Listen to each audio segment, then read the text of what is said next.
Welcome to the PivotWorks front wheel bearing replacement video. In this video we'll show you how to install a front wheel bearing replacement kit including the bearings and seals. We begin this video at the part where the wheel has already been removed from the bike and we're preparing to remove the collars. This is where the collars fit inside the seals. These collars go between the fork and the wheel hub. Now remove the seals, prying gently with a flat blade screwdriver.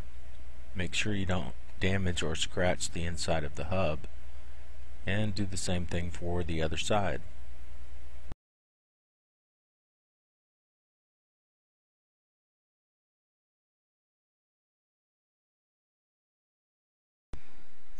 Now you're ready to drive out the bearing.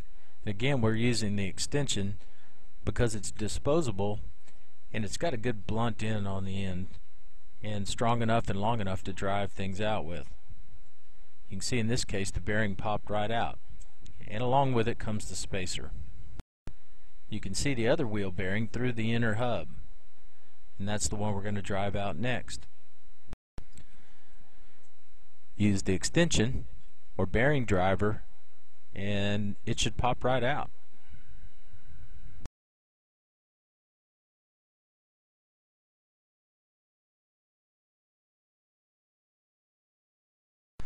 Now we're going to clean out the hub where the seal and the bearings fit.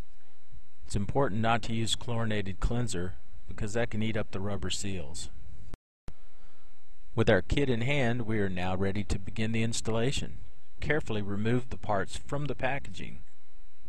And here's the trick. You probably won't have to heat up the hub, but it's a good idea to freeze the bearings before installing them.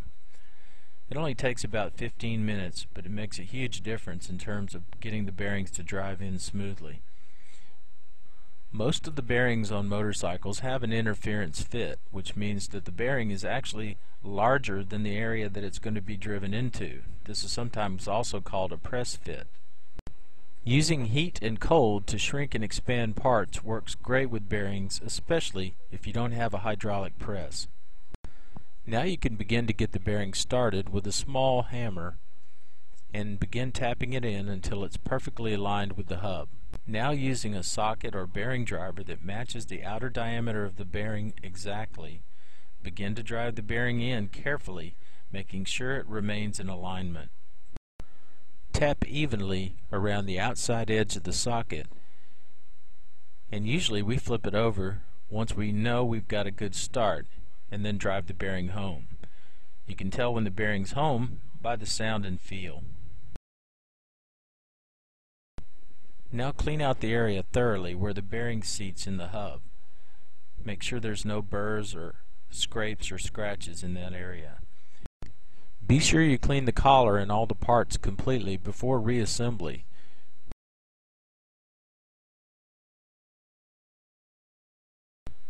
This is the collar that fits between the two bearings inside the hub, so you'll need to put that in before doing the other bearing. Now, using exactly the same method as on the other side, drive in the bearing with a driver or socket. What we're doing here is making sure the spacer aligns with the bearings before we drive it in all the way. And now we finish seating the bearing, making sure everything remains in alignment, and make sure we have a good clean area for the seal to fit. Compressed air works great if you've got it to clean out the inside of the hub before putting in the seals, but you can use a rag and some cleaner. Just make sure it's non-chlorinated cleanser because you don't want to eat into the rubber and the seals.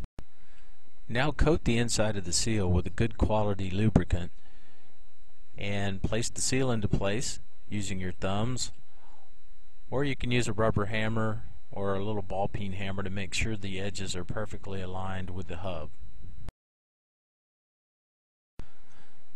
It's a good idea to run your finger around the edge of the seal to make sure it fits smoothly and evenly with the edge of the hub and is not cocked sideways. Now install the seal in the same way on the other side.